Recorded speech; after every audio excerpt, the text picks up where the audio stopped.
C'est parti, bonjour à toutes et à tous, bienvenue dans un nouvel épisode du podcast Méditation. On se retrouve avec un nouvel invité. Aujourd'hui, j'ai le plaisir de recevoir Maxime, ancien footballeur, préparateur physique spécialisé dans les sports de combat aujourd'hui. Salut Maxime, comment ça va? Dans quel mood t'es? Dans quel état d'esprit t'es aujourd'hui? Salut Paul, bah écoute, merci de l'invitation. Je t'en prie. Un plaisir d'échanger avec toi. Et ben, dans quel mood je suis? Toujours excité de pouvoir discuter avec des collègues, de pouvoir échanger autour de nos passions et de nos métiers. Donc non, de bonne humeur et un bon matin qui commence. Top, moi aussi, je suis très enthousiaste, très content de pouvoir échanger avec toi, avoir cette discussion avec toi aujourd'hui et que tu nous partages ta vision sur ce qui nous intéresse, la performance sportive, la préparation physique, la préparation mentale, bien sûr, et qu'on parle surtout de ton parcours à toi, de ton expérience, parce qu'il y a plein de petites choses que j'aimerais aborder avec toi qui sont vraiment intéressantes et que je pense vont passionner nos auditeurs. Euh, Commençons par le commencement et j'aimerais que tu nous parles de ton parcours sportif à toi. Je crois que Ouais. tu as fait beaucoup de foot. Est-ce que Mhm. tu peux nous parler de, voilà, de ta carrière de footballeur, de ton expérience en tant que joueur, les clubs fréquentés, les moments forts? Partons On- là-dessus. Allez, c'est parti. Mhm. Bah, du coup, oui, comme tu l'as dit tout à l'heure, je suis spécialisé des sports de combat maintenant, mais je suis pas combattant à la base. Effectivement, Mhm. je suis footballeur. J'ai commencé à jouer au club de ma petite ville à côté de Caen en Normandie, parce que je Mhm. suis originaire de là-bas et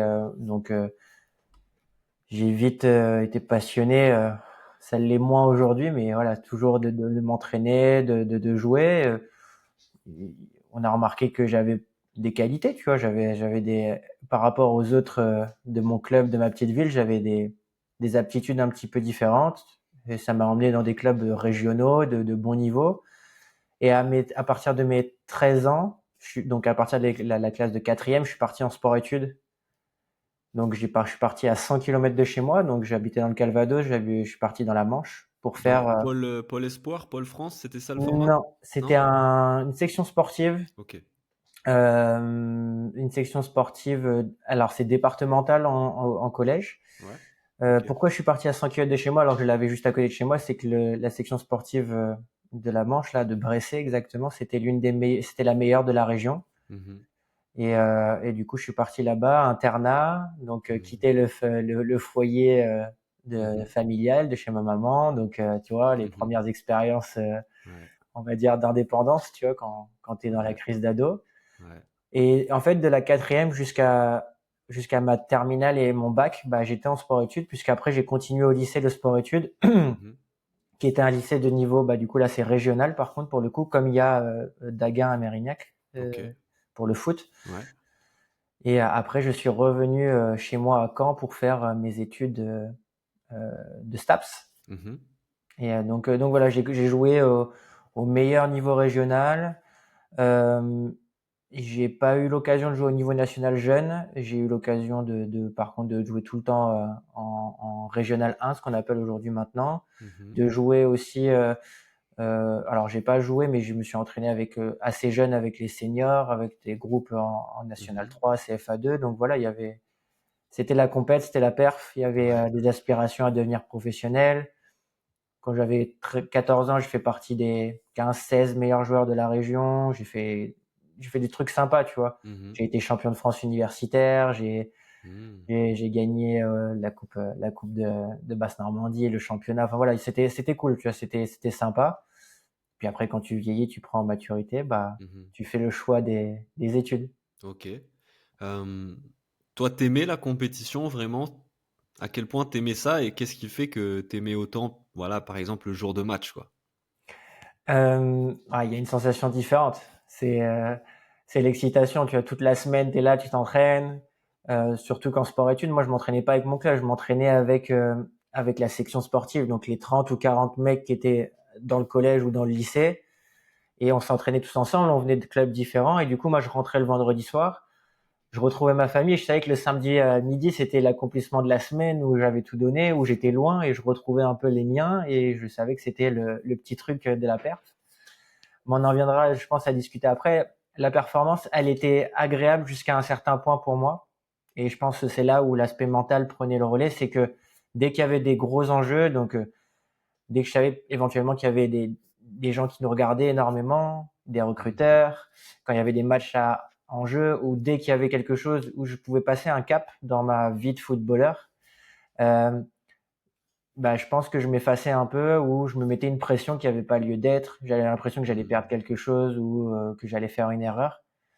Et Mmh. du coup, je pense que j'étais un bien meilleur joueur quand c'était des matchs tout au long de la saison que des matchs à enjeu, des finales, des trucs comme ça. Et je pense que ça m'a joué des tours, même quand j'ai joué avec des joueurs professionnels en équipe de Basse-Normandie quand j'étais plus jeune. Là, aujourd'hui, il y a des joueurs qui ont joué en Ligue 1, en Ligue des Champions, dans d'autres championnats à l'étranger, etc. J'ai des amis qui sont footballeurs professionnels aux États-Unis aussi, etc. Bah, par rapport à eux, ils étaient habitués à ce niveau-là. Ils n'avaient pas le truc de l'enjeu, Mmh. peut-être la pression, quoi. Et Ouais. moi, je me mettais la pression, mais pas la bonne pression. Mmh. Cette fameuse question de l'enjeu, ouais. Ah là là, c'est mais après, ouais, je vois tout à fait ce que tu dis sur, cette excitation-là du jour de match. Moi, j'ai joué au foot pas mal d'années aussi. J'ai fait plein de sports, mais le foot, c'est peut-être le sport que j'ai fait le plus longtemps et où j'ai fait le plus de compétitions. Et maintenant que je fais du JJB, c'est le truc qui me manque, on va dire, c'est ce ce jour de match toutes les semaines, quoi, qui rythme ta semaine, qui rythme ton week-end. En JJB, on fait quand même moins de compétitions. Moi, j'ai été sujet aux blessures en plus et tout, donc j'en fais moins. Et puis, voilà, c'est une autre logistique. Euh, Au foot, ouais, il y avait vraiment ce truc-là de, bon, la semaine, tu te prépares pour le week-end et le week-end arrive et c'est jour de match et il y a la dimension collective, tu vois, il y a cette excitation qui est là. Je me souviens très bien des sensations vraiment corporelles que ça produisait. Tu parles d'une excitation, tu vois, t'as une espèce d'énergie qui est en toi, une envie qui monte, qui monte, qui monte. Et ça, c'est vraiment plaisant. Ok, donc on reviendra après sur la question de l'enjeu et tout, comment toi tu l'as vécu euh, et tout ça. Ensuite, donc tu pars en STAPS, c'est ça? Tu pars en STAPS faire des études de préparateur physique.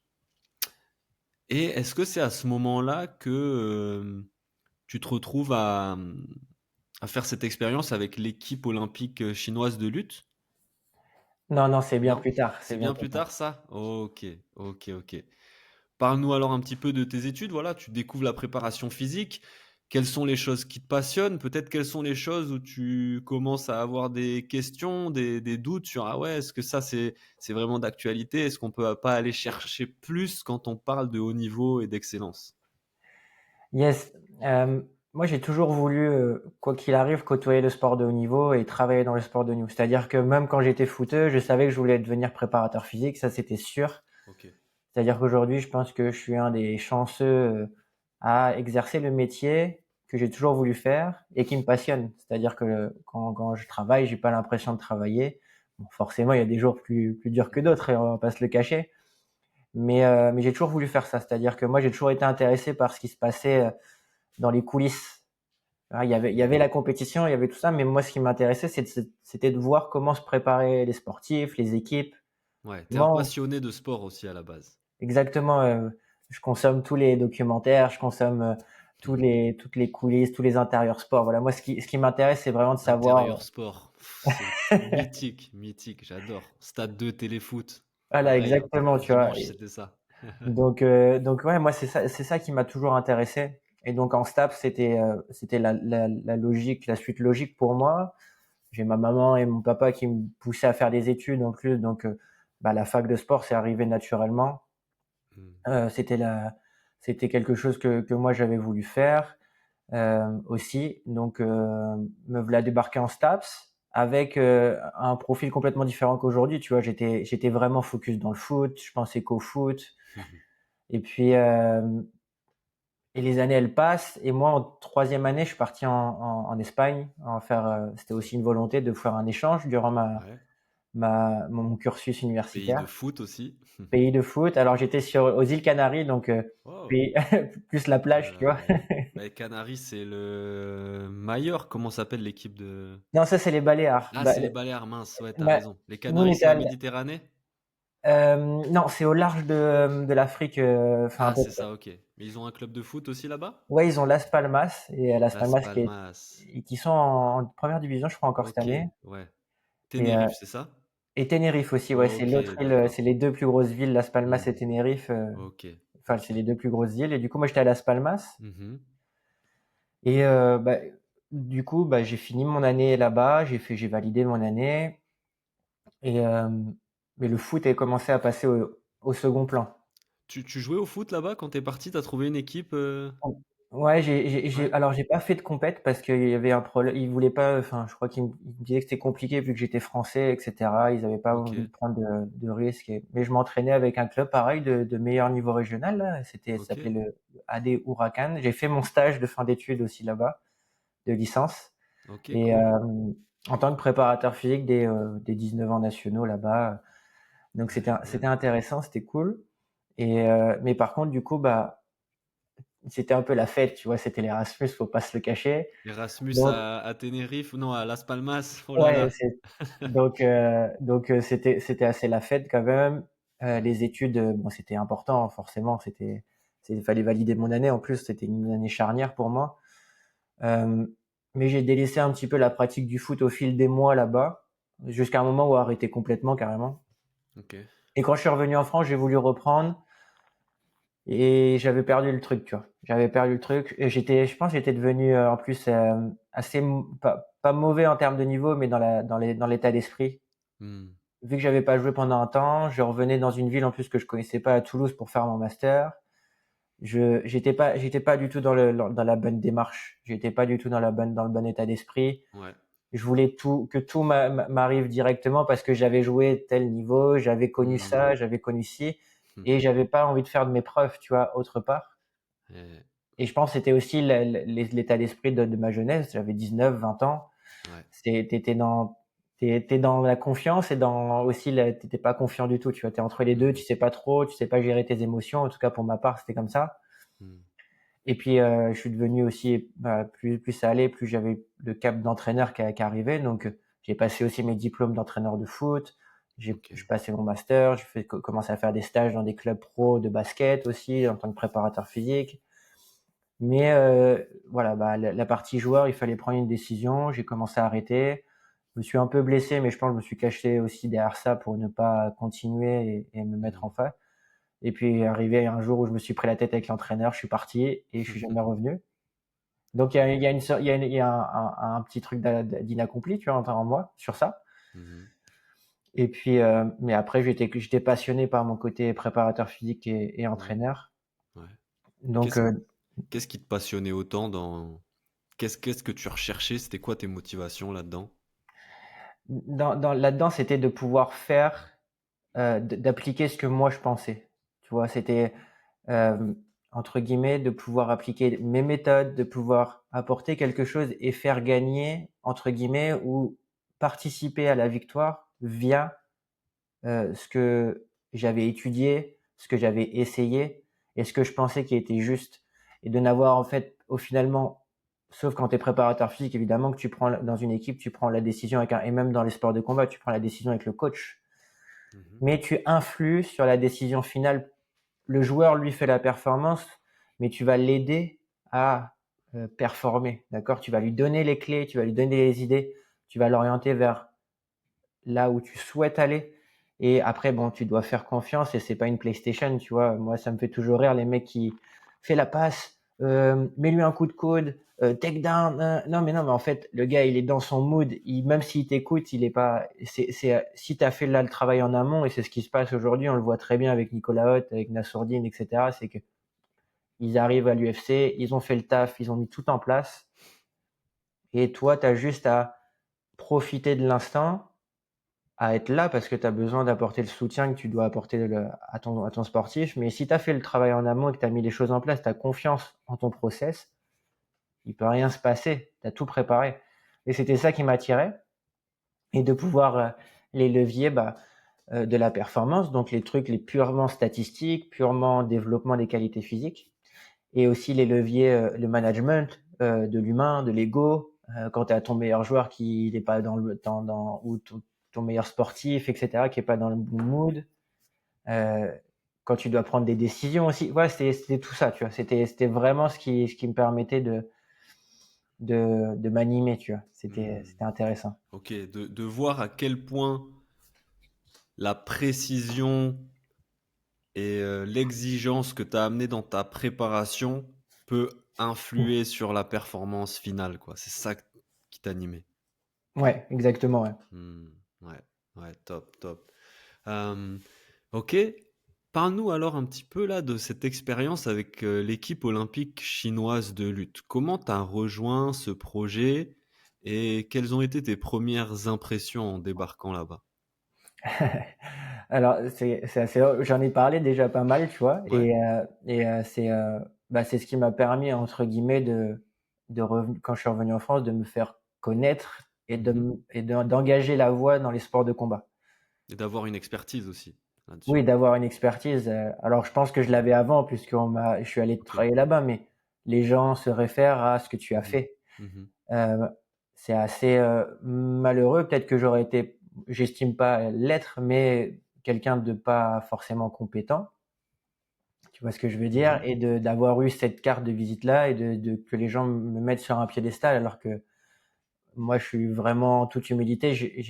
Voilà, c'est pas ce qui fait le préparateur physique. Et aujourd'hui, il y a beaucoup de préparateurs physiques qui sont faits par leurs athlètes et non par leur travail. Tu vois, il faut Mhm. vraiment mettre les choses au bon endroit. C'est-à-dire que aujourd'hui, un grand entraîneur, il peut être un grand entraîneur parce que il a eu les meilleurs athlètes, il était là au bon moment, même s'il est compétent. Et il y a des gens qui n'ont jamais accédé au haut niveau et qui travaillent avec le niveau amateur ou les jeunes, etc., qui sont jamais mis en lumière et qui font du très bon travail. Mais bon, pour en revenir à cette histoire-là, à cette expérience-là, c'est du réseau professionnel purement et simplement. Moi, quand j'étais sur Bordeaux, avant de partir, j'étais personal trainer, coach sportif, préparateur physique à mon compte, comme je le suis aujourd'hui. Mais j'ai coaché des gamins de 7 ans et des vieux jusqu'à 77 ans, avec des gens aussi qui n'ont jamais fait de sport, des athlètes aussi dans différents sports, dans le crossfit, etc. Et puis j'ai connu un kiné avec qui je travaillais, chez qui j'envoyais à peu près toutes les personnes qui avaient des soucis physiques, avec qui j'avais confiance, avec qui je faisais du crossfit aussi. Et lui, il a eu l'opportunité de partir là-bas et forcément, on était en contact. Quand lui, ça a été validé, en fait, au moment où ça a été validé, quelques semaines après, ils ont dit qu'ils cherchaient des préparateurs physiques. Il m'a dit, envoie-moi ton CV, ta lettre de motivation, ça t'intéresse. Mais de fil en aiguille, c'est arrivé assez vite. À l'époque encore, il y avait le Covid encore en Chine, tu vois. Mhm. Donc, c'était pas évident de faire les formalités administratives. Euh, donc c'est arrivé comme ça, c'est du réseau quoi. Après j'ai passé Ok, des entretiens, ils me demandaient des prérequis, d'avoir un master, d'avoir ceci, bien sûr. d'avoir des références aussi. Donc d'avoir 5 ans d'expérience entre guillemets dans le sport de haut niveau, etc. Mhm. Euh, et voilà, me voilà arrivé en Chine. Et quand je suis arrivé là-bas, la première sensation c'est ok. Donc bon après moi habiter sur d'autres continents, je l'avais déjà fait Ok. puisque j'ai habité en 2018, j'ai habité 6 mois en Argentine. Oh. Et en 2022, juste avant de partir en Chine, j'ai habité aussi 6 mois en Argentine, plus mon expérience en Espagne. C'est des choses que j'étais habitué. Et puis Mhm. depuis mes 18 ans, 19 ans, j'étais parti loin de chez moi aussi, vu que j'habite à Mhm. Bordeaux, ma mère est en Normandie. Mhm. Tu vois, j'avais pas mal bougé, c'était pas des choses qui me faisaient peur, mais bon, t'arrives. Déjà, ça a mis 6 mois pour faire les papiers. Ouais. Assez compliqué, assez complexe, hein, vraiment stressant. Parce que moi j'avais quitté mon travail, je leur avais dit que je pouvais être disponible en mars, mais finalement les frontières avaient fermé. C'est pour ça que je me suis retrouvé à rester 6 mois en Argentine, parce que ma compagne vivait là-bas et Mhm. travaillait là-bas avec l'ambassade de France. Mhm. Et du coup c'était assez anxieux parce que j'avais plus de revenus, j'avais plus de tout ça. Tu vois, j'ai pris un Ouais. risque. Tu vois, Mhm. j'ai posé tout sur la table, j'ai fait tapis, et puis maintenant il fallait gérer. Mhm. Il me voilà arrivé là-bas avec les premières personnes que tu vois, c'est des personnes qui sont en combinaison totale parce qu'il y a le Ok. Ah Covid, ouais, test c'était le. tous les jours pendant 10 jours, confinement pendant 10 jours dans un appartement tout seul, Ok. la bouffe chinoise horrible, euh, dans des boîtes, on me posait ça devant un tabouret devant ma porte. Ok. C'était Wow. spécial, tu vois. Et Drôle puis d'expérience, ouais. ouais, c'était très spécial. Et après, sortie du confinement, me voilà dans Pékin avec mes collègues francophones, puisqu'on était 5 ou 6 à partir. Mhm. du même réseau, en fait. On se connaissait pas, mais la même personne a recruté dans son réseau. OK. Et me voilà dans Pékin. Et là, bon, bah là, c'était cool parce qu'on a passé 3 semaines avant de pouvoir embaucher. Du coup, Mmh. on a pu visiter, on a pu faire plein de choses, s'imprégner de la vie chinoise. Il n'y avait pas de touristes puisque c'était fermé au tourisme. Ouais. Donc, c'était assez drôle de voir. Test antigénique, donc c'était dans la bouche Mmh. toutes les 24-48 heures parce qu'on avait un passeport avec un QR code. OK. Comme ouais, c'était vraiment comme la télé le dit, tu vois, en France, c'était comme ça, tu vois, c'était donc assez anxiogène, assez dans l'inconnu aussi, tu vois. Ouais, il y avait C'était cette dimension-là. Et après, moi, j'aimerais que tu nous parles plutôt de ton expérience, de comment tu as vécu cette aventure, quoi. Moi, je vois ça vraiment comme une aventure. Tu pars faire cette expérience avec ces athlètes qui sont totalement d'une autre culture. Je sais pas s'ils parlaient anglais ou toi, ou comment vous communiquiez. Comment toi, tu as vécu cette expérience un petit peu intérieurement, quoi? alors, bah, comme ça va rejoindre un petit peu ce que je te disais avec le foot quand j'étais plus jeune. En fait, bah, cette opportunité, je l'ai acceptée parce que déjà d'une, je pense qu'elle se refuse pas. C'était Mmh. vraiment une opportunité de pouvoir grandir pour moi, d'accéder au poste que j'ai toujours souhaité depuis mes études, tu vois. C'était le truc de, ouais, ça y est, tu y es, t'as atteint le haut niveau. C'était pour préparer les JO de Paris à la maison, tu vois, de se dire, tu vois, tu commences à te faire des films. Ouais, je pars 2 ans pour revenir faire les JO chez moi à Paris, Oh, ouais. en France. Mes proches vont pouvoir venir sûrement. Je vais pouvoir être en tenue même si c'est pas ta sélection nationale, c'est une fierté, tu vois. Ouais, ouais. Et puis une sorte de pression aussi. Est-ce que je vais en être capable? Moi, je suis Mmh. parti à la base pour être. Alors, quand on m'a annoncé ça en plus sur l'entretien, c'était pour partir pour l'équipe d'haltérophilie OK. à la base. Ouais. C'était ça qui était annoncé. Moi, quand on me dit ça, je prends un coup de pression parce que l'haltérophilie, c'est la meilleure équipe du monde, tu vois. OK. Ouais. Actuellement, la Chine, il n'y a pas mieux, tu vois. C'est une vraie école, c'est une vraie méthodologie, une vraie philosophie. Et moi, je me dis, mais qu'est-ce que je vais leur apporter, tu vois? C'est comme si j'arrivais au Real Madrid demain et en fait, bon, mais après, faut faire la part des choses et te dire, maintenant, j'ai des choses à apporter, j'ai quelque chose. Finalement, nous voilà arrivés là-bas. L'haltérophilie n'a pas besoin de préparateur physique. On nous envoie avec la lutte. Yes. Et là, la lutte, mais moi, je suis pas combattant. La lutte, j'en ai fait en STAPS. J'en ai fait, Mmh. tu vois. J'ai pas, c'est quand même une nouveauté. Ouais. Grâce aussi, bon, il y a toujours ce débat-là entre les BPGEPS, les STAPS, etc. Je pense que nous, en STAPS, notre méthodologie nous permet de travailler dans n'importe quel sport. Pourquoi? Parce qu'on est capable d'analyser une activité, on est capable d'analyser ce qui se passe, les qualités Ouais. physiques, qu'est-ce que tu utilises, Mmh. dans quel plan tu vas travailler, quelles sont la typologie de l'effort, tu vois, l'effort, Mmh. récupération, quelle filière, tu vois. Mmh. Et donc voilà, on s'est vite adapté et finalement, je pense que ça a été une aubaine pour nous et pour moi, parce qu'on avait beaucoup plus de champs d'action, vu que la lutte n'était pas une discipline dominante en Chine, au JO, on avait tout à faire, tu vois. Donc Mmh. beaucoup de OK. liberté, OK. mais aussi beaucoup de pression du regard de nos chefs. Ouais. Qu'est-ce qu'ils font ces petits étrangers, tu vois? Pourquoi ils viennent? Mmh. La communication chez les Chinois, elle est pas au top, tu vois. C'est Ouais. l'administration qui prend la décision et c'est les gens du terrain qui subissent les conséquences. Du coup, toi, t'arrives, en plus, t'es encore en entraînement pendant. Tu peux même pas commander un dentifrice parce que c'est le Covid encore. Donc, t'es dans un centre d'entraînement, un type un Krebs, un INSEP, tu vois, un truc ou un gros truc, tu vois. Et tu peux pas sortir Ah ni ouais, personne peut rentrer. Tu vois, t'es vraiment en bulle. Pendant 8 semaines, on est resté. On était à 3-4 heures de Pékin et là, bah, du coup, bah, il faut commencer à travailler. Donc après, d'un sens, c'était bien parce que ça nous a permis de nous isoler avec les athlètes et de nous mmh. focus aussi. Ouais, ouais. Et du coup, bah, arrivé là, bah, après, il y a le système qui se met en place. Moi, j'avais mes méthodes, j'avais aussi, fallait travailler avec mes collègues français que je connaissais pas forcément. Donc, des divergences, tu vois, entre le coach russe qui vient du Daghestan, qui lui, t'imagines bien qu'il n'a pas la même méthodologie, la même philosophie que nous, Européens. Mmh. Ton collègue français qui lui a vu d'autres choses, d'autres sports et qui a aussi ses idées. Les kinés, pareil, avec qui t'as jamais travaillé. Donc il fallait et à côté de ça, les coachs chinois, tu vois, les coachs chinois qui sont là pour aussi, bah ils sont là pour quelque chose, tu vois. Faut les respecter. Mmh. Donc tu vois, le melting pot, il était compliqué à gérer.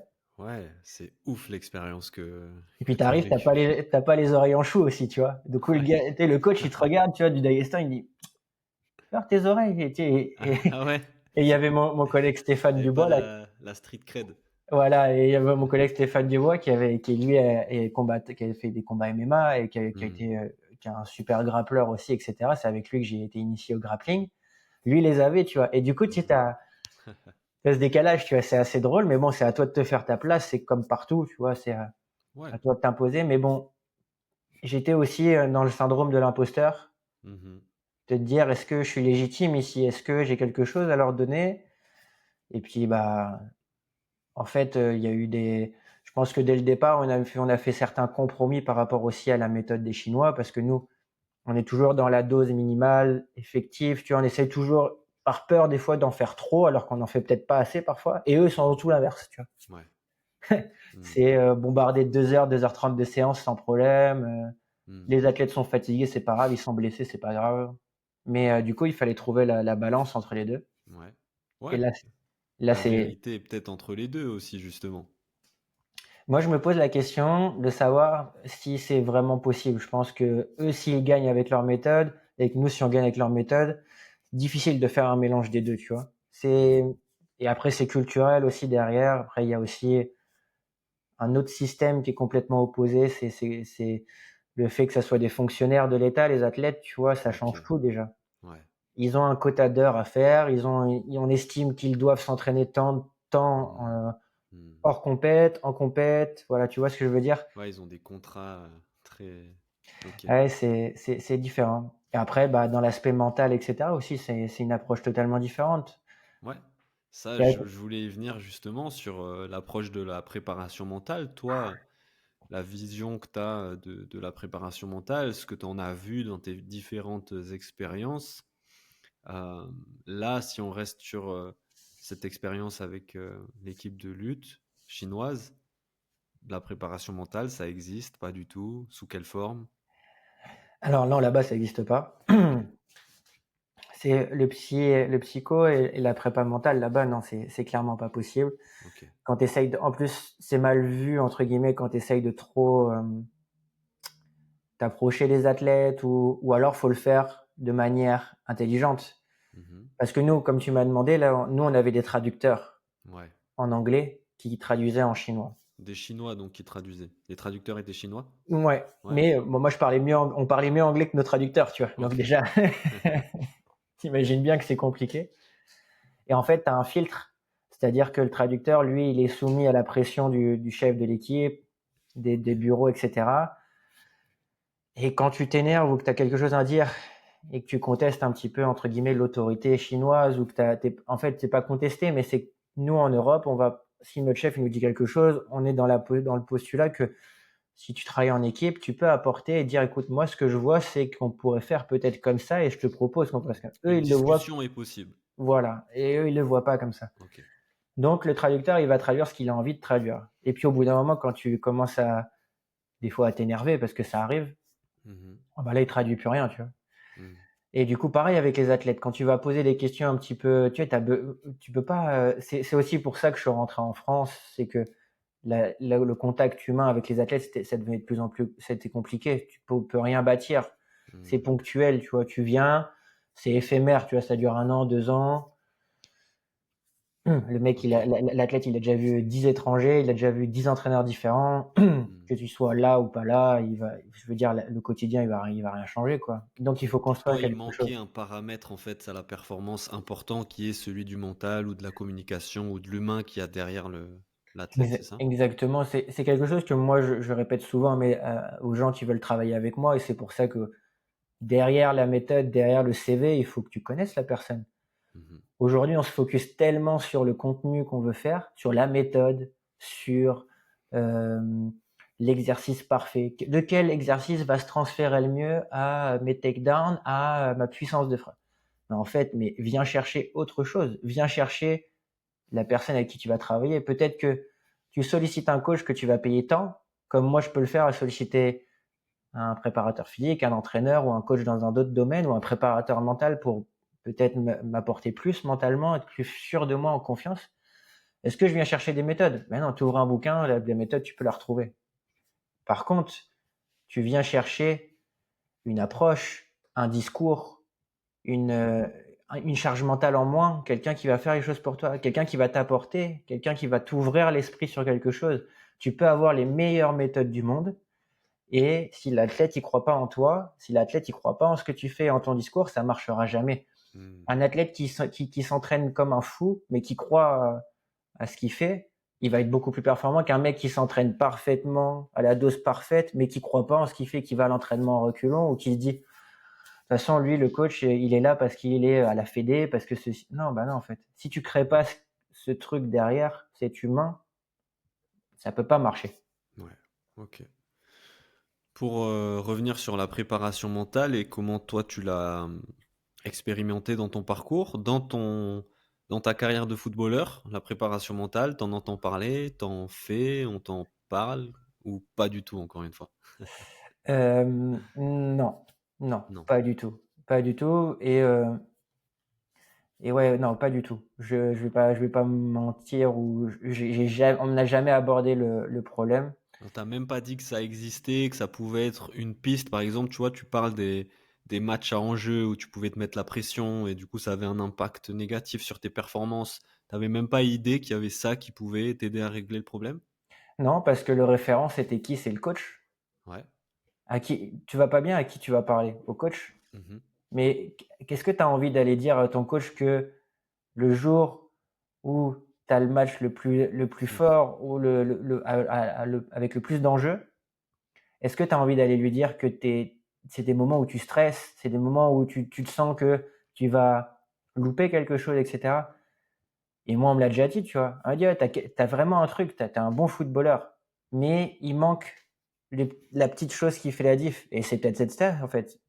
Mmh. Peut-être d'avoir un référent extérieur au coach, tu vois. Mmh. D'avoir quelqu'un qui, ok, bah, quelqu'un à qui tu peux parler. Parce que même si tu parles à ton père, à ta mère, à ton pote, ça n'a pas la même valeur que de parler à quelqu'un qui va se concentrer là-dessus. Ouais. Et bon, après, parce que j'ai pas eu des staffs étoffés, tu vois, je pense que moi, si dans les centres de formation, il y a toujours un psychologue du sport ou quelqu'un qui réfère sur le psy. Toujours, t'es sûr? Même Ah, j'ai pas je sais l'impression pas. que ça soit le cas, hein. C'est vrai?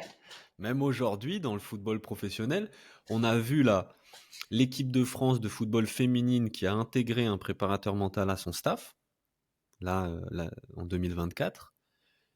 Mais j'ai pas l'impression qu'il y ait des préparateurs mentaux intégrés au club, aux équipes. Enfin, très peu, hein, je crois, hein, encore aujourd'hui.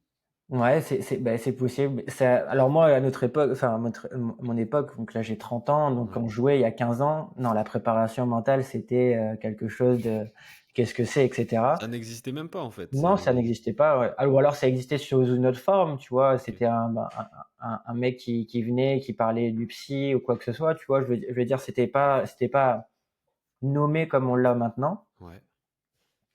Mais aujourd'hui, je pense que si tu veux performer, et dans n'importe quel domaine, là, on va dépasser le cadre du sport, tu vois. Mhm. Que ça soit dans le business, l'entrepreneuriat, dans ta vie perso, dans le sport, dans n'importe quelle chose que tu vas entreprendre dans ton quotidien. Et je pense qu'il est important d'être en accord avec soi-même avant de pouvoir passer le cap et de pouvoir aller faire des choses, si t'es pas en accord avec toi-même, c'est compliqué de performer. Et on le voit quand même que les mecs qui sont au plus haut niveau, on parle pas, là je te parle des champions, tu vois. Mhm. Mais quand là, dernièrement, j'ai regardé le reportage euh, sur Netflix là de l'équipe de basket là, des basketteurs pour aller chercher l'or là, c'est un reportage où ils font sur plusieurs équipes. Mhm. Quand tu entends parler Kevin Durant, Wembanyama, LeBron James, euh, Jokic, qui est le meilleur joueur du monde, et les mecs, tu sens qu'il y a une sérénité, tu sens que les mecs ils sont en accord avec ce qu'ils font. Demi-finale, finale olympique. Mhm. Evan Fournier, impressionnant, tu vois. Non, mais il te le dit, tu vois. Il dit, moi, je suis en accord avec moi-même, j'ai pas de pression. Je loupe un shoot, je loupe pas le shoot, c'est Mhm. pas grave. J'ai loupé, il y a un moment après, il y a un moment avant. Et je refuserai jamais de reprendre un shoot, de prendre une responsabilité. Parce que le gars, il est en accord avec lui-même, tu vois, je pense, en dehors du terrain. Ouais. il dégage quelque chose, tu vois? Et au-delà de te dégager pour toi, tu le dégages pour ton équipe. Mmh. Et si on sort du sport, si tu es en accord avec toi-même, tu le dégages pour tes enfants, pour ta femme, pour ta famille, pour tes employés quand tu dois gérer une équipe, Mmh. tu vois? Et c'est important, je pense qu'aujourd'hui que tu peux pas ça prend une place de plus en plus importante dans la performance et dans la vie quotidienne. Ouais. Qu'on moi je bah, en l'Argentine, c'est drôle parce que je crois que c'est le pays où il y a le plus de psy par habitant. Ah ouais? Ah j'avais pas cette stat. Ouais.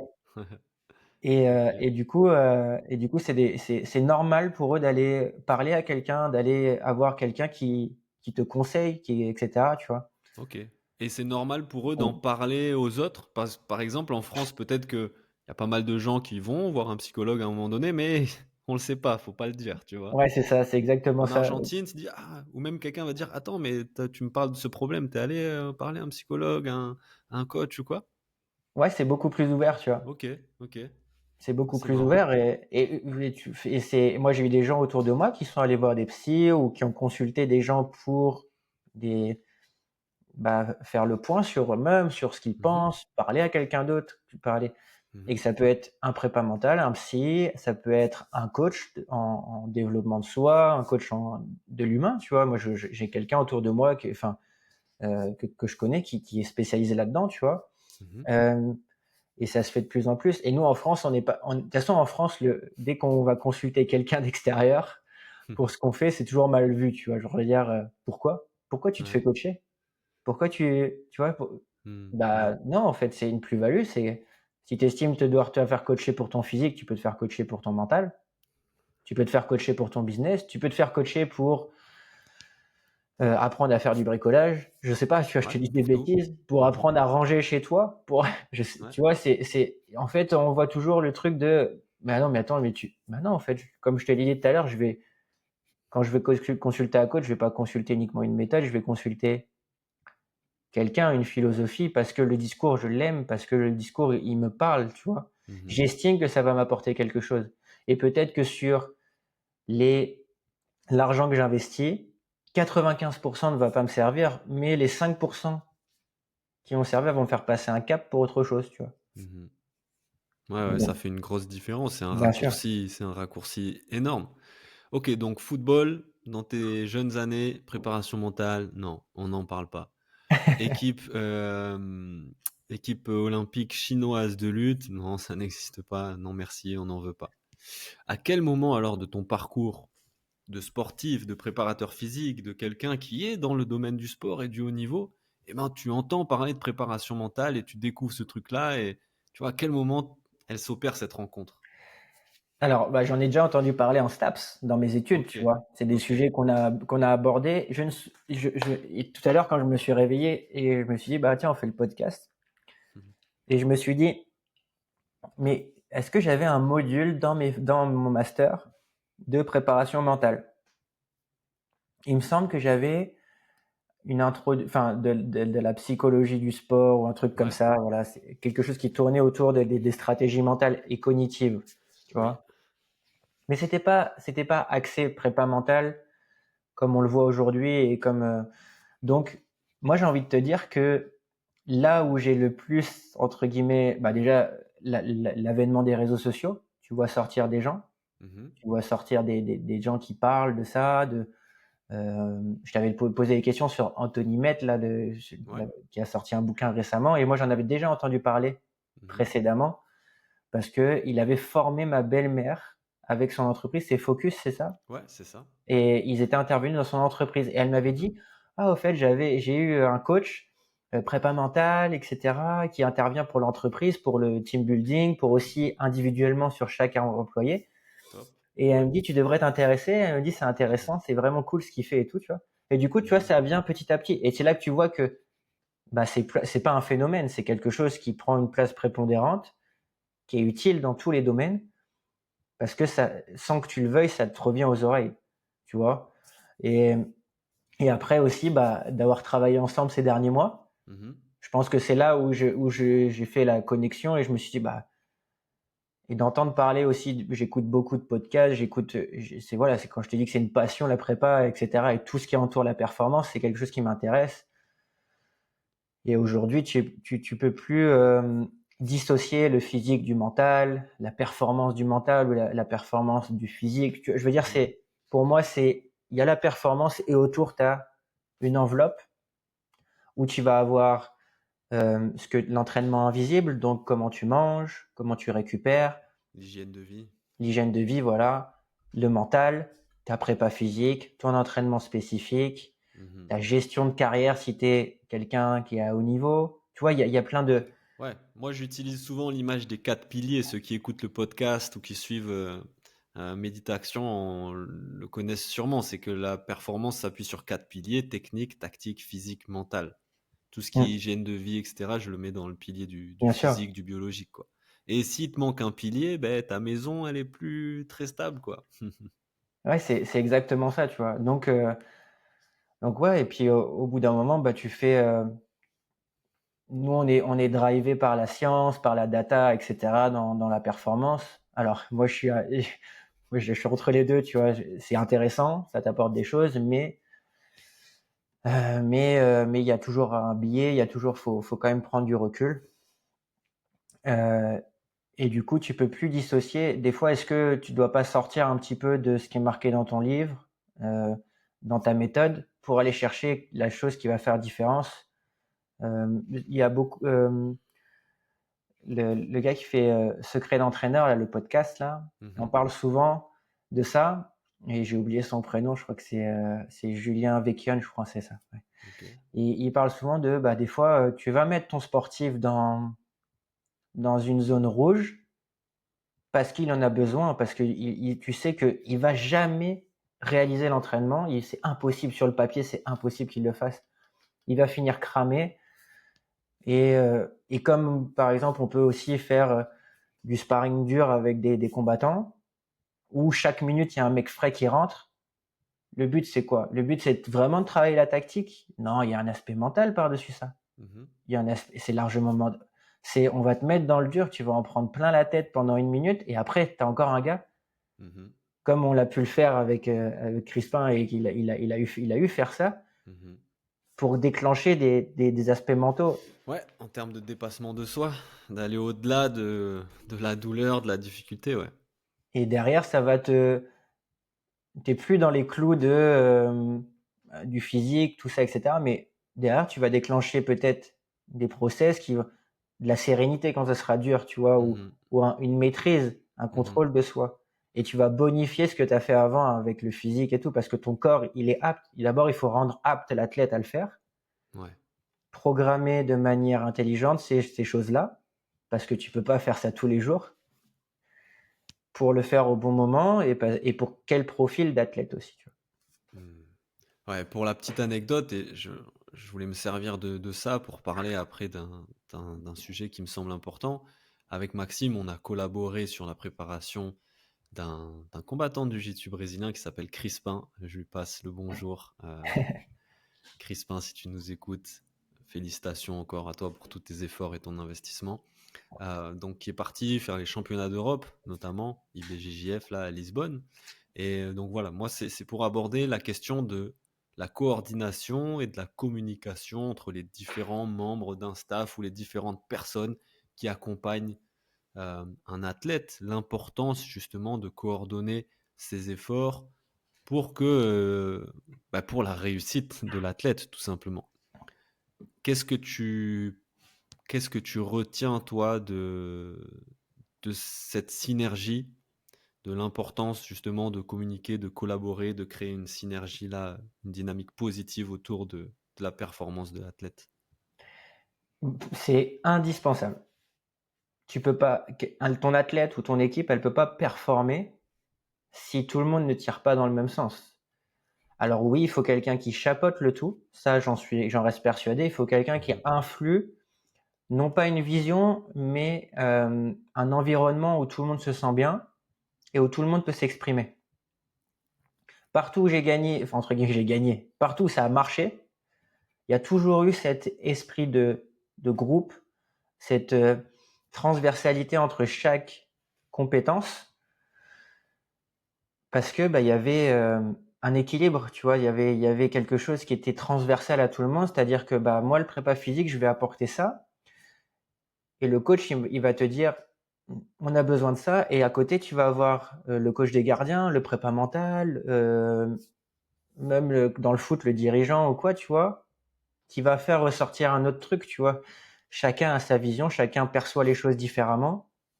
Il faut pouvoir le mettre dans un cadre et que ça soit bien fait et équilibré pour chacun. Et c'est nécessaire. Comme c'est paraissait naturel de me mettre en contact avec toi quand Crispin, on a travaillé. Ah, je travaille avec Paul. Bah, Paul, on a déjà eu contact ensemble. On est à Bordeaux tous les deux. Mhm. Euh, bah, je vais t'appeler, tu vois. Ah, je me suis blessé, etc. Bah, je vais appeler ton kiné. Je vais appeler ton Mhm. coach, tu Mhm. vois. C'est nécessaire. Et puis après, la démarche, elle est bonne, tu vois. Mhm. Si toi, tu dis, comme on communiquait souvent, si moi je dis quelque chose d'opposé à ce que tu donnes à Crispin, l'athlète, il écoute qui, tu vois? Et Mhm. c'est ce qui se passait en Chine, par exemple. Ouais, j'allais y venir finalement, c'est ce qui s'est passé en Chine. C'était tout l'enjeu du problème, peut-être la communication, la collaboration et la synergie qu'il n'y avait pas Non, entre les différents impossible, membres. Hmm. impossible. Pourquoi? Bah parce que toi, tu donnes une consigne à ton athlète, imaginons qu'elle est blessée ou qu'elle est pas en bonne forme, elle doute, elle est pas bien, elle a pas envie d'aller s'entraîner, elle a pas envie de faire des sparring. Elle se sent pas à 100%. Et dans les sports de combat, c'est pas possible. Tu peux Mhm. pas monter sur le tatami, c'est assez compliqué quand même. Quand dans la tête t'es pas à 100%, ton corps, bon, il y a toujours des limitations. C'est des disciplines à forte contrainte sur le corps. Hmm. Mais dans la tête, il doit être prêt. Et toi, t'as le coach russe qui dit non, mais il faut continuer, il faut s'entraîner dur et tout. Puis t'as le Hmm. chinois qui dit autre chose. Puis quand t'as le dos tourné, il donne, par exemple, toi, tes prépas ou kiné, il donne d'autres exercices où il te dit non, tu devrais pas faire ça. Hmm. Tu devrais faire ci. Ok. Et il n'y avait T'imagines? pas de temps formel qui était formalisé pour réunir les différents intervenants autour d'une table et discuter de ces choses-là? Alors si, Ok. si, si, mais comme je t'ai dit, c'est la personne qui chapeaute le tout qui fait la diff. Ouais.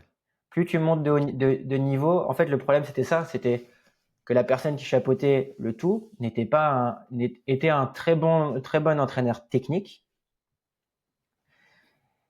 mais Mhm. n'était pas un bon manager. Ouais. Ok. Mais c'était, quand t'es en haut de la pyramide, entre guillemets, ou du moins t'es la personne centrale, t'es un head coach. Ouais. Et aujourd'hui, on voit beaucoup Nicolas Haute sur les réseaux avec Nassourdine, avec Benoît Saint-Denis, là, etc. Mhm. Pourquoi? Bah parce qu'il a cette aura, déjà, il a cette légitimité naturelle, mais il est très bon dans l'intervention, tu vois, dans unir les forces, de, de pouvoir constituer une équipe qui va mener à la performance, tu vois. Est-ce que, oui, il amène son œil technique, il amène ce qu'il connaît, sa tactique, etc. Mais il va laisser s'exprimer les gens de son staff. Il fait confiance, il sait déléguer. Est-ce que Jeff Bezos, quand il a fait Amazon, il a juste tout fait tout seul? Non, il y a un moment où il a fallu déléguer. Mhm. Il y a un moment où lui, il influe ce qu'il veut faire, et derrière, ses employés ou les personnes qui l'assistent prennent le relais et apportent encore d'autres choses, tu vois. C'est important de savoir s'entourer. Et c'était ça ce qui se passait en Chine. C'est-à-dire qu'on se mettait en réunion et il n'y avait pas on écoutait peut-être tout le monde. Et puis c'était, bah non, mais en fait, moi j'ai décidé que c'était comme ça. Mais moi, véridique, hein. Avec les kinés et les prépas où on était, on donnait un avis, on était consultant, tu vois. Mhm. On donnait un avis, et là, le chef des équipes, il te dit, non, mais en fait, on va faire comme ça. Et tout l'inverse de ce que tu as dit, tu vois. Ouais. Alors que le gars, Mince. il est juste là pour prendre une décision, il a Mhm. aucune connaissance sur les aspects physio, anatomique, etc. Tu vois, je veux dire, quand mais des décisions à l'inverse, tu vois. Et du coup, ça peut Mhm. pas marcher, Mhm. c'est Ouais. impossible, tu vois.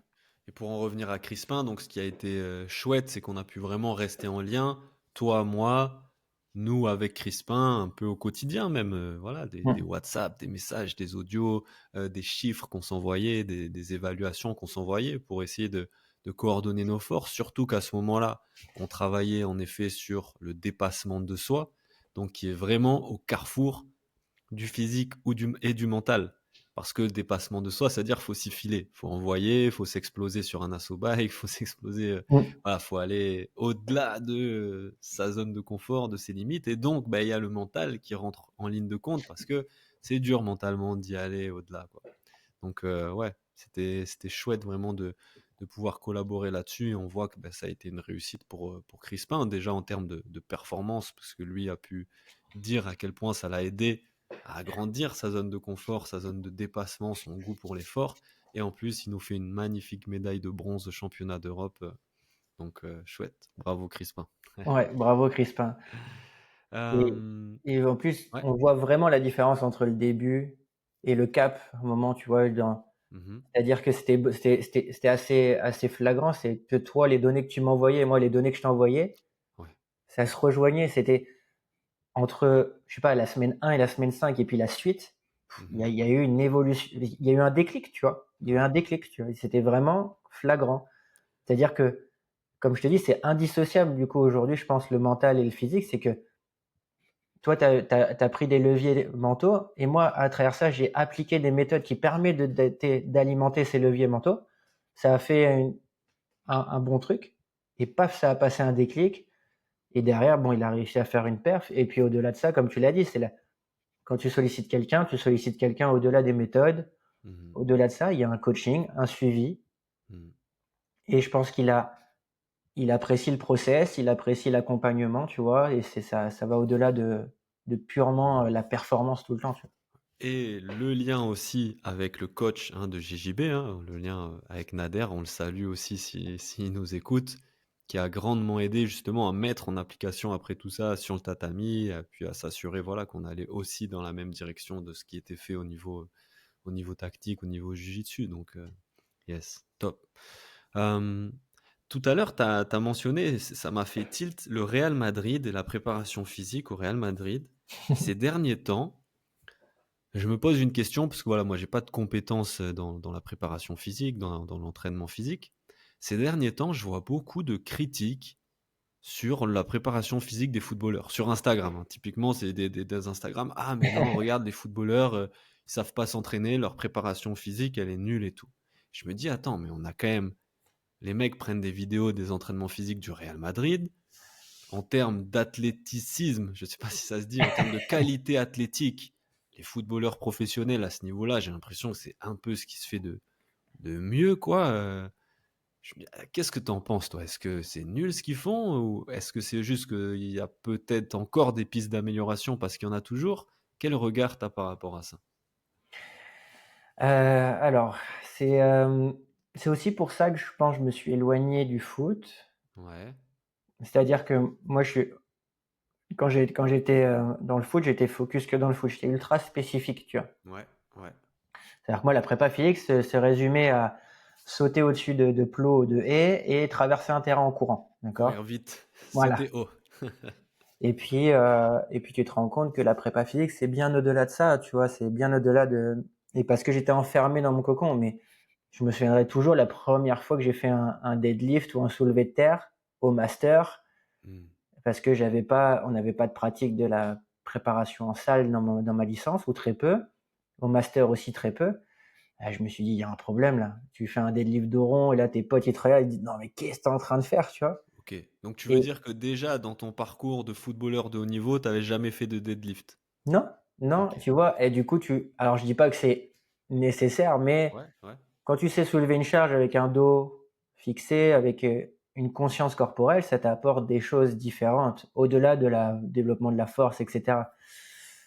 Et du coup, c'est difficile après de juger de l'extérieur ce qui se passe dans un club. C'est toujours ça. Moi, Ouais, ouais. j'ai du mal aujourd'hui avec les critiques réseaux sociaux. Tu vois, les mecs qui se prennent en capture là. Hmm.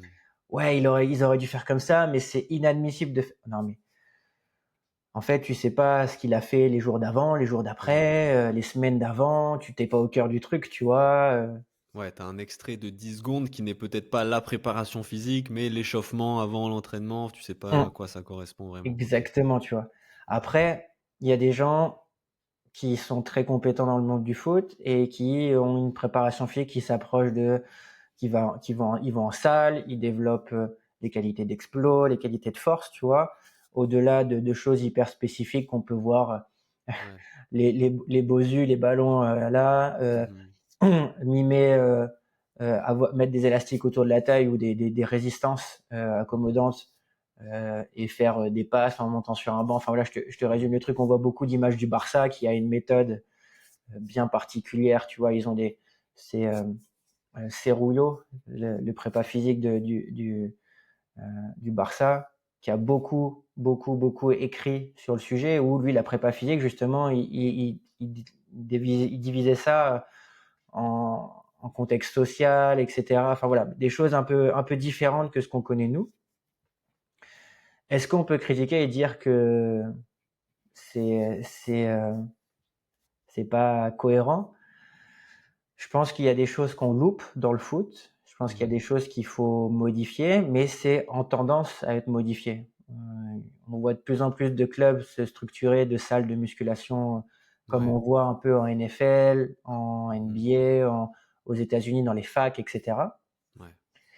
Euh, donc oui, moi c'est pas ma philosophie de l'entraînement, Mmh. mais c'est voué à changer. Ouais, on le voit, hein, et j'ai l'impression, par exemple, dans la course à pied aussi, beaucoup en ce moment, de plus en plus de préparateurs physiques, d'athlètes course à pied longue, hein, marathon, Mm. où là, on voyait des gens très fins, ou peut-être la musculation, on se disait non, ça va me faire trop musclé, tout ça, mais on les voit de plus en plus intégrer de la musculation, de la préparation physique avec de la force. En tout cas, moi, ce que j'en perçois, hein, de mon œil pas expert, mais on voit qu'il y a, voilà, parce que en termes de performance, en termes de longévité aussi, j'ai l'impression de prévention des blessures, et ben ça apporte un vrai plus quoi. Et finalement, j'ai pas l'impression que ça les rend. Enfin voilà, moi je me tue là à la préparation physique depuis presque un an. J'ai pas pris 10 kilos de muscle quoi. Avant que tu vois, avant que tu les prennes. Bon, on Non, voit ouais, que ça évolue, ouais. c'est clair. Donc, c'est nécessaire. Tu peux pas, les facteurs, par exemple, nerveux, c'est difficile d'aller chercher cette connexion nerveuse rapide, contractée, relâchée, par exemple, si tu ne, bon, il y a des méthodes qui sont très poussées, mais si tu soulèves pas forcément des charges lourdes, tu vois, il faut qu'au moins une fois toutes les 3, 4 semaines, tu te challenges, tu t'ailles soulever ces charges pour activer ce système nerveux parce que le corps, les fibres musculaires ne s'activeront pas, les fibres rapides ne s'activeront pas en dessous de ce seuil, tu vois. Ok. Donc tu as besoin, c'est nécessaire. Et puis on va faire la parallèle avec les sports de combat, tu vois. Ouais. C'est-à-dire que si ton footeux, tu l'entraînes toujours à faire des sauts, toujours à faire des sprints, toujours dans la même chose, toujours à l'entraîner dans la même filière, entre guillemets, sans charge, à poids de corps, etc., bah, au final, tu restes toujours dans le même spectre, comme le gars qui va faire que des circuit training à haute intensité pour les sports de combat. Pourquoi? Parce que ça brûle le muscle, parce que tu transpires et que tu as le cardio élevé. Ah, mais tu loupes carrément quelque chose, en fait. Tu vas jamais explorer la filière qui est spécifique à ton sport ou une autre filière qui peut t'apporter dans ton sport. Oui, le footeux devrait et doit soulever des charges lourdes, devrait faire des choses explosives, des kettlebell swing, de l'haltéro peut-être s'ils peuvent, Mhm. pour créer des choses différentes. Bien sûr qu'ils doivent garder les sauts, bien sûr qu'ils doivent garder les changements de direction, les sprints, bien sûr qu'ils doivent travailler aussi les travails d'isolation, pardon, de bodybuilding, entre guillemets, tu vois, pour target des points faibles spécifiques, prévenir les blessures, comme le combattant doit le faire. Mhm. Le combattant, si tous les jours il s'entraîne, parce qu'aujourd'hui c'est tombé dans la mode depuis 10 ans, avec le crossfit et l'avènement du HIIT, même si ça veut rien dire, de se dire que aujourd'hui on peut pas aller en salle de muscu si tu sors pas cramé en sueur avec le cardio et si tu fais pas des exercices fonctionnels. Mhm. Non, tu loupes quelque chose dans ton entraînement. Ouais, assis-toi sur un vélo, fais des sprints de 45 secondes, repose-toi 3 minutes. Oui, soulève des charges lourdes. Tu peux faire autre chose que du Zercher squat parce que tu es dans les sports de combat. C'est très bien de faire du back squat, c'est très bien de faire du goblet squat avec un kettlebell. Il faut juste identifier quelle qualité physique se transfère dans ton sport. Tu vois? Et donc, si tu fais toujours la même chose, parce que tu estimes que tu reproduis la sensation de ton sport, tu loupes quelque chose. Tu te prives de quelque chose. Et ça, c'est quelque chose contre moi que je me bats au quotidien. C'est pas parce que tu fais tu reproduis la sensation de ton sport, que tu travailles tes qualités physiques pour ton sport. Ouais. Faut développer des qualités physiques avant tout. C'est ça. Et Mm. ces qualités physiques, tu pourras les remobiliser et les mettre à profit après à la spécificité de ton sport. Exactement. Tu augmentes ton potentiel. C'est un potentiel en fait. Mhm. Mais est-ce que parfois tu dois sortir de ta salle, ta séance de prépa fatigué tout le temps? Non. Mhm. Justement, non. Il y a des périodes où, oui, par exemple le lundi, tu sais que c'est ton jour fort, tu dois sortir cramé de ta journée. Ouais. Mais le lendemain, est-ce que tu vas remettre ça? Non, tu vas pas refaire la même chose. Mhm. Peut-être que ça va te demander de travailler à 70% de ton potentiel parce que ces qualités physiques-là ne nécessitent pas d'être fatigué. Travail d'explosivité, travail court, intense, travail sur tes points faibles, travail, Mhm. voilà, il y a plein de choses à faire, quoi. Il y a plein de choses à explorer. C'est Et intéressant d'aller sur les aspects techniques comme ça, je trouve, hein. J'espère que ceux qui nous écoutent là, ça les intéresse aussi. On parle un peu plus de préparation physique. Sur l'entraînement, il y a pas longtemps, j'ai vu, c'est un gars qui s'appelle Black Belt Rehab, kiné, préparateur physique spécialisé dans le jiu-jitsu brésilien, et il utilise beaucoup d'études scientifiques aussi et tout. Et il disait un truc intéressant que je suis en train d'intégrer, j'ai l'impression que c'est pas mal, qu'en fait, plutôt que t'entraîner tous les jours, il faudrait faire des grosses journées où tu te mets peut-être 2 entraînements par jour, tu te crames, et avoir des journées light, récupération en profondeur. Et hum, réussir à alterner des grosses journées, autant mettre une journée et mettre tout ce que tu peux envoyer, bon, dans le respect bien sûr de ton intégrité physique et tout, hein, et d'avoir aussi des journées plutôt que un entraînement par jour tous les jours où finalement t'as pas grosses intensités où il y a de l'adaptation qui se crée, si j'ai bien compris, et aussi des périodes, des jours vraiment de récupération en profondeur. Et ça, je crois que dans le JJB, bah, c'est important d'en parler parce que il y en a beaucoup qui veulent s'entraîner tous les jours, tous les jours, tous les jours, tous les jours. Qu'est-ce que t'en penses? bah, c'est totalement moi mon approche. Ok. Et tu vois, quand je te dis, il faut dépasser les méthodes. Les méthodes, pour moi, c'est que les méthodes et les exercices, c'est que le sommet de la pyramide, tu vois. C'est que à la fin, tu vois. C'est Hmm. d'abord identifier qu'est-ce que tu fais dans ton sport, qu'est-ce que tu fais dans ta semaine. Et en fait, on appelle ça l'approche high versus low. C'est Ok. Charlie Francis qui a apporté ça, qui était un entraîneur de sprint américain. Et pour lui, il estimait que pour progresser au sprint, il fallait des journées où il y avait une dominante. Alors high, on parle de charge nerveuse, tu vois, de charge de travail nerveuse, parce que où il fallait sprinter à 100%, tu vois, faire des choses qui étaient très intenses, très impactantes, Mhm. où tu pouvais aller chercher une progression. Et ensuite, les autres jours où tu devais travailler sur d'autres phases je te dis peut-être en sprint, un départ de bloc, peut-être du conditionnement, Ok, de peut-être la du travail technique. de position, tu vois. Hmm. Et si on transfère ça du coup au sport de combat, bah le jour où tu as ton sparring, et c'est là où moi l'approche, la première semaine quand j'interviens avec mes athlètes, on fait un état des lieux. Pourquoi? Parce que tu viens pas chercher le programme chez moi, tu viens chercher une consultation, une vision, une approche globale sur ta pratique. D'accord? Quand j'entends les mecs qui disent vas-y, je t'envoie le programme. Mais en fait, tu envoies le programme, tu connais même pas son emploi du temps au mec. Bah, il y a un problème là. C'est-à-dire que si le gars, comme tu as dit, si le gars il fait sparring le lundi ou open match, je te dis une bêtise, n'importe. Le mardi, il se dit ah mais j'ai pas JJB aujourd'hui, il n'y a pas de cours aujourd'hui. Bah je vais aller faire une séance de force, tiens. Bah, je vais faire à l'échec. Ok. Et puis le mercredi, on remet ça, on fait le cours collectif. Et puis bah, quand on fait le cours, tu fais ton échauffement, ta partie technique, un peu de randonnée, tu vois. En tout Mhm. cas, nous, chez nous, à la Street Fight, c'est comme ça, tu vois. Mhm. Et dans la majorité des salles, tu vois. Mhm. Et puis le jeudi, ah, mais il n'y a pas de cours. Bah, tiens, je vais refaire de la force, tu vois. Et puis le vendredi, je vais refaire ça. Et puis, ah, dimanche matin, il y a un open mat. Bah, tiens, je vais y aller. Qu'est-ce qui se passe? Toute la semaine, tu es là. Ta charge, elle a jamais bougé. La semaine d'après, tu recommences. Semaine 3, ouais, je suis fatigué, je perds du poids. Ah, j'ai mal au coude. Ah, j'ai mal là. Ah, bah oui, c'est normal. T'as pas fait moduler ta charge, t'as pas fait bouger Mhm. ta charge. Donc, qu'est-ce qu'il faudrait faire? Concentrer des jours forts. Peut-être penser à faire 2 entraînements par jour éventuellement si tu veux faire ta prépa physique, Si c'est possible, ouais. si c'est possible. Mmh. Tôt le matin, le soir ou le midi, tu fais ton JJB ou inversement, peu importe. La OK. priorité, toujours au tatami, hein, toujours. Mmh. La prépa physique vient servir ta discipline, attention, hein. Mmh. Elle doit pas être un frein à ta pratique. Ouais. Et du coup, tu fais ta force max, ton développement, peut-être conditionnement qui est spécifique au JJB. Le soir, tu fais ton sparring et le lendemain, tu vas driller. Pourquoi? Bah, parce OK. tu vois? Parce que, bah, high versus low et peut-être que le surlendemain, tu vas faire de l'explosivité en prépa physique et du thème sur le tatami, tu vois? Pourquoi? Bah, départ assis ou départ dans le dos ou voilà. Pourquoi? Bah, parce que tu es pas dans l'intensité max de ta discipline, tu vois? Et Mmh. du coup, tu es sur une intensité modérée. Et là, du coup, le quatrième jour, qu'est-ce qui se passe? Soit tu es fatigué du début de semaine, tu remets un jour faible, soit ça va, tu remets un jour fort. OK. Ouais.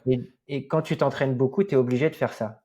Parce Oui. que c'est ça la prévention des blessures. Ouais, mais même, tu vois, justement, moi qui suis pas un sportif de haut niveau, en fait, dans ma tête, je me disais: «Mais attends, est-ce que je peux m'entraîner 2 fois par jour et tout? Je risque de me cramer, de me faire mal», et en fait, je me suis rendu compte que non, en fait, c'est je ça fait quelques semaines, mois là que je teste ça. Et en fait, je me rends compte que, ah non, en fait, bah, les jours où je m'entraîne fort, ouais, à la fin de la journée, ah, je suis rincé, je suis mort et tout. Mais après, du coup, j'ai des jours où soit je m'entraîne pas, soit je m'entraîne moins. Et en fait, j'ai l'impression que ouais, ça tient, ça progresse, j'arrive à faire ces 2 entraînements par jour. Par contre, oui, à mon niveau, moi, je vais pas m'entraîner 2 fois par jour, tous les jours, avec des trucs très intenses, comme peuvent le faire des sportifs de haut niveau, tu vois? Mais j'avais cette croyance et en fait, je me rends compte qu'en étant intelligent dans cette approche, en ayant du low et du high, comme tu Mmh. dis, bah, ça a l'air de fonctionner, ça a l'air de marcher. Ouais, exactement, ouais. Et après, je veux dire, la vie, c'est comme ça. Mmh. Et toute la semaine, tu t'envoies des 6 heures, 21 heures au travail, il y a un moment où tu casses, tu vois? Mmh. On appelle ça le burn-out aujourd'hui, mais bah, c'est simplement de la fatigue, du stress, tu vois? Et en plus, si tu prends pas quand on fait un suivi, c'est pas tu fais pas tu «Allô, oui, je veux un programme». Bah, non, d'abord, comme je t'ai dit, on fait une consultation. Qu'est-ce qui se passe dans ton sport? Qu'est-ce qui se passe dans ta vie? Comment tu travailles? «Ah, le jeudi, je me lève à 5 heures du matin parce que je commence plus tôt, je finis à 13 heures. Ensuite je dois m'occuper d'une activité annexe ou d'aller chercher, ma fille à l'école» ou peu Mmh importe, mh. tu vois? Mmh. Ouais, bah, en fait, le résumé, c'est que ton corps, lui, il fait pas la différence. Un stress, c'est un stress. Une séance d'entraînement, une prise de tête avec ta femme, aller faire les courses, tu es en retard au boulot, c'est un stress. Et quand tu gères mal ce stress-là, bah, ça déborde, c'est une réserve. Et quand ça déborde, qu'est-ce qui se passe? Tu es fatigué, tu es énervé, tu te blesses, tu pas clair dans ton esprit, tu vois? Et du coup, il Mmh. faut faire le point sur tout ça. Et en Ouais. prépa physique, du coup, l'intérêt de pouvoir établir des jours forts et des jours faibles. Et plus tu montes de niveau, moi j'ai des mecs, le volume d'entraînement qu'ils ont en MMA, Mmh. et je sais pas comment ils ont pas fait pour casser avant, hein.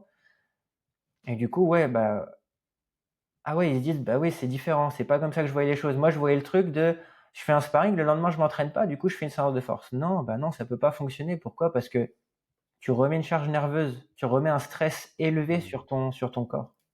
Mmh. Et c'est de la fatigue qui est invisible en plus. Au-delà des contraintes mécaniques, des coups que tu peux prendre, c'est pas, si tu gères pas ça, c'est mort, c'est foutu, tu vas droit dans le mur. Ouais. Ça, tu vois, ça rejoint un petit peu parfois le travail que je peux faire avec les athlètes que j'accompagne, où j'essaye de les amener à réfléchir à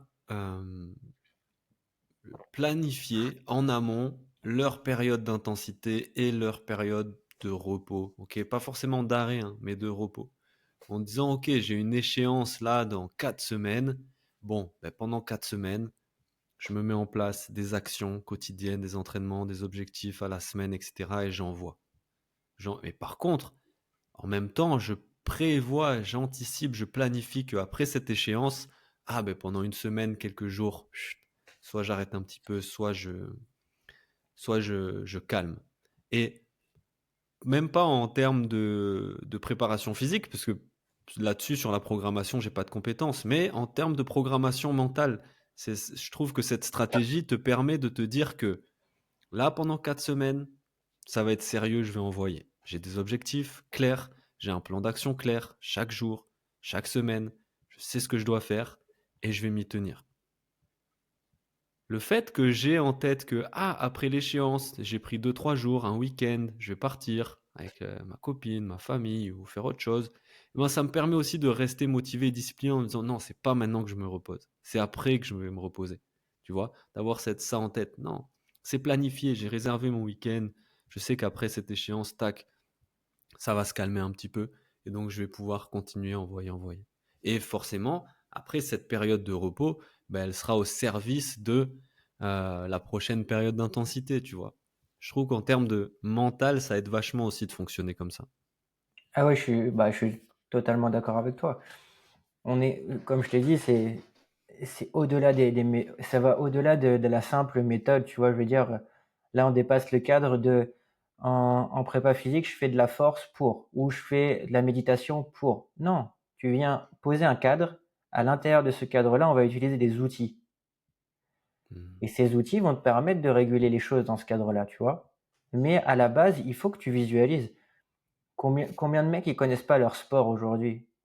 On a fait un workshop en novembre dernier avec Anthony De Oliveira à la Street Fight sur la prépa physique appliquée au grappling. Le matin, on a fait prépa physique et l'après-midi, on a fait grappling avec Anto. Mhm. Le matin, j'ai présenté l'activité. Pourquoi? Parce que les mecs font du sport, ils visualisent, ils savent les techniques, ils connaissent tous les noms, etc. Mais par contre, ils savent pas qu'est-ce qui se passe dans leur corps quand ils font dans les différentes phases, tu vois. Ok. Qu'est-ce qui se passe quand tu fais de la lutte? Qu'est-ce qui se passe quand tu fais un scramble? Mhm. D'accord? Tu vois, quand tu es en montée, qu'est-ce qui se passe? Dans quelle phase tu es? C'est important de pouvoir visualiser, de comprendre ce qui se passe. Ok. En Ouais. MMA, est-ce que ton striking il est défaillant? Est-ce que ton attitude? Est-ce que tu as les bras qui baissent à tel moment du combat, etc. Ça te donne des indications Ouais. sur la filière énergétique. Comment ça se passe, tu vois? En MMA, peut-être encore plus Ah du bah fait oui, des différentes disciplines, c'est pas le même effort qui est demandé en lutte qu'en striking que quand tu es au sol, quoi. exactement, tu vois? Et c'est important tu vas par exemple, je prends souvent le numéro. Alors attention, le rugby, c'est pas trop mon truc, Mhm. mais c'est le numéro 9 qui, Demi-mêlée. ouais, ou le numéro 10, pardon, je sais plus, qui communique tout le temps avec l'arbitre pendant le match, tu vois? Et c'est Souvent lui le qui, 9, ouais. ouais, le 9, voilà. Et bah, il doit connaître au point par point les règles qui bougent souvent au rugby sur les petits détails, tu vois? Oui, Parce que c'est lui qui va réguler le jeu. oui. Bah, toi, tu dois faire la même chose, tu dois connaître ton sport. Est-ce que quand tu prends la montée ou que tu viens de faire une phase de lutte de 15-20 secondes, est-ce qu'il y a un intérêt que tu remettes encore un coup de gaz? Est-ce que tu es capable de le supporter ça? Hmm. Est-ce qu'après une combinaison en striking en MMA, est-ce que tu vas être capable de supporter la phase qui va suivre? Est-ce que ton jeu te le permet, tu vois? Est-ce que tu vas savoir que combien de temps tu vas récupérer derrière? Tu vois ce que je veux dire? Faut que ton game plan, il s'adapte à ton jeu, mais ton jeu, il s'adapte à qu'est-ce qui se passe? Hmm. Est-ce que tu sais combien de takedowns il faut faire pour gagner en MMA? Est-ce que tu sais que celui qui gagne le combat en MMA, c'est celui qui donne le plus de frappes? Mais surtout, à l'intérieur de ça, c'est celui qui est le plus précis, forcément. Donc, si t'es pas le plus précis, est-ce que le volume de frappe, il est intéressant? Hmm. Est-ce que si tu es en moins de 93 kilos, est-ce que tu sais que le combat, il dure 2 minutes 30 de moins que les moins de 61? Et ça, personne, il y en a pas beaucoup qui en parlent de ça, tu vois. Ouais, ouais. On voit là à quel point du coup vraiment ces 4 piliers sont reliés les uns aux autres, hein. On a vu le physique avec le mental, mais là il y a toute la dimension technique qui rentre en compte, qui est liée à la technique, qui elle aussi est liée au physique, au mental, et il faut vraiment travailler sur les quatre. Pour terminer là, pour aller vers la fin du podcast, toi du coup aujourd'hui, Maxime, tu fais du grappling, c'est ça, à Street Fight, au club Street Fight? Ouais. Tu t'y es mis à combien de temps? Parle-nous un petit peu, voilà, de ton expérience toi dans le grappling. Alors, moi, je m'y suis mis. Alors, la première fois que j'ai été initié au grappling, donc comme je t'ai dit, c'est mon collègue Stéphane Dubois qui Ok. a fait. Lui, il a passé 1 an de plus que moi avec les équipes olympiques de lutte en Mhm. Chine. Il a été jusqu'au bout de son contrat. Euh, il est rentré en France, il est à côté de Paris maintenant, et c'est lui un jour, on avait accès aux maths de la lutte, hein, forcément, tu vois, en Ouais. dehors des entraînements, et avec mon collègue Eduardo qui aujourd'hui travaille à l'UFC, qui travaille à OK. l'UFC Ouais. PI à Shanghai. Euh, il nous a dit, venez, on va faire un cours de lutte, un cours de grappling, etc. On va Mmh. rigoler un peu. Et du coup, c'est comme ça que j'ai été initié. Et c'est vrai que c'était sympa, j'ai pris goût. Bon, après, j'ai pas tourné la tête pendant 3 jours à droite. Tu pris une guillotine, Ouais, j'avais les cervicales, mais bloquées au possible. Et puis, je me suis dit, ouais, c'est quelque chose qui m'intéresse. J'en ai fait une deuxième séance. Après, bon, on a travaillé un peu séparés sur différents sites en Chine. Du coup, j'ai pas eu l'occasion. mmh. Et quand je suis rentré en France, j'ai pris la décision de coacher que des combattants. Il faut quand même une légitimité. Alors, je suis pas ceinture noire, je suis pas, même pas, je suis ceinture blanche, je suis débutant. Euh, mais aussi de comprendre ce qui se passe, tu vois, dans le sport. Mmh. Mmh. Donc, de pouvoir, ça va faire 1 an et demi, mais pas de manière régulière, parce que je bouge pas mal. Mmh. Tu vois, j'ai pas pu avoir un entraînement régulier. On va dire que je fais entre 1 et 3 séances de grappling par semaine.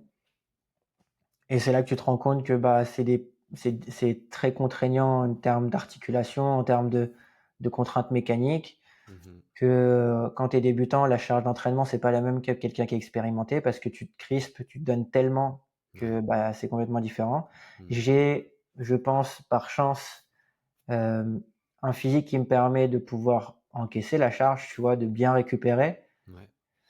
parce que m'entraîne tous les jours, tu vois, j'ai toujours fait, j'ai fait du CrossFit à l'époque, il y a 4 ans, Mmh. Mmh. et aujourd'hui je m'entraîne toujours. Et du coup, l'objectif c'est sûrement de faire des compétitions de grappling ou une compétition, un Mmh. challenge personnel. Madame n'est pas trop d'accord, est-ce qu'elle a pas trop envie que je me blesse ou quoi? Et moi non plus, j'ai pas envie de me blesser, donc peut-être que tu vois, il y a un cap mental à passer. Mmh. Mais c'est en projet. Je me suis pas donné. Je pense que je repousse parce que je me trouve des excuses, tu vois. Je suis pas assez prêt, je suis pas ci, je suis pas ça. Mais il faudra que je franchisse le cap et que j'y aille, tu vois. Donc, bon là, d'ici quelques temps, là, je vais partir 20 jours. Et peut-être après cette période-là, oui, ça sera peut-être le moment venu. Mmh. Il y a les mecs à la salle qui arrêtent pas de me dire, bon allez, c'est pour quand, c'est pour quand, c'est pour quand. Moi, je m'estime pas encore prêt techniquement. Mmh. Il y a encore plein de choses. Mais voilà, j'ai découvert une discipline que j'aime, euh, de la souffrance. C'est dur, c'est dur. Faire la serpillière pendant 1 heure quand tu tournes avec des mecs qui sont confirmés ou qui sont compétiteurs, etc. Ouais. Mais on en avait déjà parlé la première fois qu'on s'était eu, beaucoup de bienveillance aussi. Mmh. Euh, Pas de, à la différence par exemple du foot ou que j'ai connu, etc. Mmh. Pas de, pas de jugement, tu vois. Ouais, Pas moi le foot en club, ça m'avait saoulé aussi au bout d'un moment. Et puis une discipline individuelle, donc c'est toi contre un adversaire, ouais, mais contre toi-même aussi. Mmh. Mmh. Et donc des challenges. Et puis après c'est passionnant, je pense. Tu vois, quand tu goûtes une fois, c'est assez addictif, quoi. Yes. Ouais, en plus, t'es bien tombé pour en termes de grappling, street fight, c'est peut-être ce qui se fait de mieux avec De Oliveira et toute sa bande, donc Ouais. c'est chouette. D'ailleurs, je profite du podcast pour les remercier parce que si bon, il y a l'équipe olympique de Chine, mais si aussi aujourd'hui on me sollicite pour travailler avec des combattants, etc. C'est aussi grâce à Street Fight. Mmh. Et c'est une super salle à Bordeaux. Voilà, c'est des mecs au top, une vraie identité des sports de combat, de la compète, mais aussi de l'approche de la personne qui veut simplement s'entretenir et faire un sport de combat. Ouais. Et comme tu l'as dit, c'est ce qui se fait de mieux au sol en France, ouais, je pense, ouais. Mmh. Et même, c'est quelque chose. Anto, il est très très très fort. Mmh. Et puis il y a des installations qui sont au top. Yes. Donc, Mmh. donc un salut à eux et puis encore merci pour la confiance et le partenariat qu'on a noué depuis un peu plus d'1 an. Top, le message est passé. Maxime, est-ce que tu peux nous parler peut-être de tes projets en cours et à venir? Ouais, alors après, on peut toujours me trouver sur Instagram, sur les réseaux. Mmh. Ouais, tu Donc, partages plein de trucs, ouais, super cool. je travaille donc, moi, je propose des suivis à distance, des accompagnements en ligne de coaching. Bon, parfois, ça arrive que ça soit en présentiel pour certains profils. Euh, c'est un projet qui s'appelle l'Académie des combattants. Donc, dans cette Académie des combattants, qu'est-ce que tu retrouves? Tu retrouves bah, forcément le programme de préparation physique, cette analyse qu'on a parlé au tout début, de poser le cadre, de faire un bilan de ce qui va pas, donc des qualités physiques, de ton emploi du temps sportif, de ton emploi du temps perso, comment tu récupères, qu'est-ce que tu manges, etc. et tout. De mettre ce programme d'entraînement en place par rapport à cette analyse, et ensuite de faire un suivi via message, via des appels, via des retours vidéo, etc. Avec une disponibilité, enfin, c'est le point fort de ce que tous les combattants que j'accompagne me disent, c'est qu'ils sentent pas la distance ou quoi que ce soit. Et au-delà de ça, l'académie, c'est une plateforme dans laquelle tu vas retrouver du contenu sur ton suivi, etc., mais sur ta nutrition, sur ton cutting, sur ta gestion du poids, sur ta prépa mentale, avec sûrement du contenu de méditation. Yes. Ça arrive, ça arrive. Et sur la force, sur le conditionnement, voilà. L'objectif, c'est d'apporter le maximum d'éléments aux combattants pour qu'il ait une plateforme au-delà de l'accompagnement qu'il peut retrouver une fois qu'il a accédé à l'Académie des combattants à vie, qu'il soit en suivi avec moi encore ou pas, peu importe. Et éventuellement, l'objectif, donc forcément quand on travaille tout seul, ça prend toujours du temps de faire tout, donc il faut communiquer, il faut créer, il faut etc. Donc là, le projet, c'est de l'animer avec sûrement un live par mois d'un expert extérieur qui m'entoure, avec qui j'ai contact, donc des gens avec qui j'ai travaillé, des gens avec qui je suis en contact tous les jours, et de pouvoir apporter sur différents aspects, que ça soit le kiné, le prépa physique, un autre prépa physique, c'est pas grave. Ouais. Tu vois, il n'y a pas de concurrence. Moi, il y a que, je veux dire, si tu travailles pas avec moi, si tu travailles avec un de mes collègues, Mhm. grand bien te fasse parce que tu as pris les choses en main, tu vois. Ouais. Moi, j'aime bien dire ma concurrence, c'est pas les autres préparateurs mentaux. Ma concurrence, c'est Netflix, c'est les réseaux sociaux, c'est les trucs qui te détournent et qui te font fuir, tu vois, le stress, l'anxiété ou ce que tu devrais affronter. Exactement. Et puis voilà, de pouvoir apporter une grosse valeur ajoutée et de dépasser ce truc de salut, fais-moi un programme, c'est combien? Hmm. Mais tu me connais pas, tu m'as juste connu sur les réseaux sociaux, en fait. Tu sais même pas pourquoi tu as envie de travailler avec moi. Donc voilà, juste dépasser ça et créer vraiment quelque chose, tu vois, d'avoir une vraie structure. Et dans un Chouette. futur, si ça se passe bien, de peut-être pouvoir un jour avoir mon lieu à moi où je puisse recevoir, Cool. ou des projets ponctuels, pour Ouais. des combattants, des gens qui veulent juste structurer leur prépa physique, et aussi pour pouvoir faire du contenu, m'entraîner moi, faire des choses Mhm. différentes, recevoir peut-être des séminaires, proposer des workshops. Ouais. Voilà. Mais ça, c'est dans quelques années peut-être. Tu vois. On Top, verra top. comment ça se passe déjà 2025. Chouette, chouette. En tout cas, moi, je te souhaite beaucoup de réussite, beaucoup de force dans tous tes projets sportifs, préparation physique, tout, tout, tout. Merci beaucoup pour cet échange, Maxime. C'était vraiment chouette, vraiment intéressant. J'espère que ça vous aura plu aussi. Partagez-le avec vos amis, avec des gens qui pourraient en avoir besoin. Commentez, dites-nous ce que vous en pensez. Ça permet de faire avancer, de faire passer le message. Voilà, je te remercie encore, Maxime. Est-ce que tu as un petit mot final? Et merci Paul pour l'invitation encore une fois. Et puis merci aussi de m'avoir fait découvrir des choses sur la prépa mentale, et qu'on travaille ensemble et qu'on communique comme ça. C'est Chouette. l'une des choses que la visibilité sur les réseaux sociaux m'a apporté, c'est de pouvoir connecter encore plus avec Ouais. des collègues Des passionnés. et des passionnés surtout. Ouais. Yes. Top. Merci, Maxime. Merci à tous et à bientôt pour un nouvel épisode. Ciao. Ciao.